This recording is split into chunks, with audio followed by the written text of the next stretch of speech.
How to make a condition statement in DaVinci Resolve. Right-click in the Media pool and select New Fusion Composition. Double-click on the composition to open it on the Fusion page. Bring a background node and a transform node and connect them to Media Out.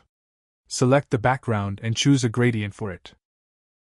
Select the transform node and set size to 2.5. Right-click on the angle property and choose expression. Type time in the expression area, and you can see that it rotates counterclockwise. Here I want to add checkbox control for this transform node and type a condition statement so when the checkbox is checked, the background rotates counterclockwise, and when it's not checked, background rotates clockwise. Right-click on the transform node and choose Edit Controls. Set name to reverse with capital R. Set type to number and page to controls. Set input type to checkbox control and click OK. Now this reverse checkbox is added for the transform node and we can use it.